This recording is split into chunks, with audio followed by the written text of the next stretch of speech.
Bagong kasal sa Cebu, parehong inanod ng baha ilang araw matapos ang kanilang kasal. Isang nagkakapanlumong balita ang viral ngayon sa social media tungkol sa isang bagong kasal na couple na parehong pumanaw dahil sa hindi inaasahang trahedya ilang araw lamang matapos ang kanilang kasal. Nagdadalamhati ngayon ang maraming netizens, partikular ng mga taga Cebu, dahil sa nakakalungkot na pangyayari sa pagitan ng dalawang bagong kasal at sa ilan pang mga biktima ng naganap na biglaang pagbaha sa Sitio Mangitngit, Barangay Lower na Timaonan, Carmen, Cebu kahapon, July 8, 2024. Ayon sa report ng Cebu Daily News Inquirer, ang pamilya ay papunta na sa kanilang tahanan sa Barangay Cantucong matapos magdiwang ng isang party sa isang mountain resort sa Sitio Mangitngit, Barangay Lower na Timaonan nitong Lunes ng hapon.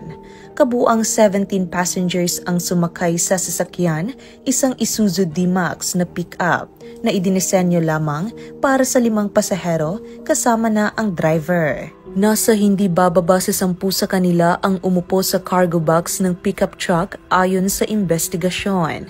Samantala, bumababa ito sa bundok mga bandang alas 5 ng hapon.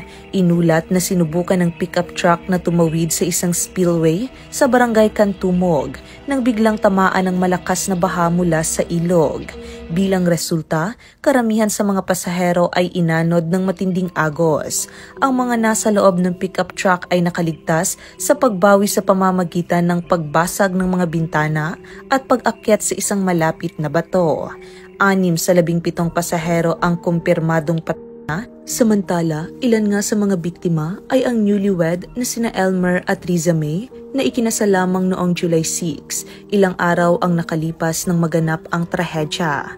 Ayon pa sa balita, nagdadalang tao rin umano ang bride. Ang trahedya ng bagong kasal na sina Elmer at Riza May na nalunod sa baha ay nag-iwan ng malalim na pagdadalamhati sa kanilang mga pamilya at kaibigan. Sa kabila ng kanilang bagong simula bilang mag-asawa, ang maagang pagpanaw nila ay nagdulot ng matinding lungkot at pangungulila. Narito naman ang komento ng mga netizens. From mabuhay ang bagong kasal to rest in peace. Ang lupit ng tadhana, ang saya-saya pa nila, tapos wala sa kanilang isipan na yun na pala ang huling tawa at sama-sama nila, ang lungkot. So that's it. Ano ang masasabi mo sa videong ito? Huwag mahihiyang ibahagi ang iyong opinyon sa ating comment section.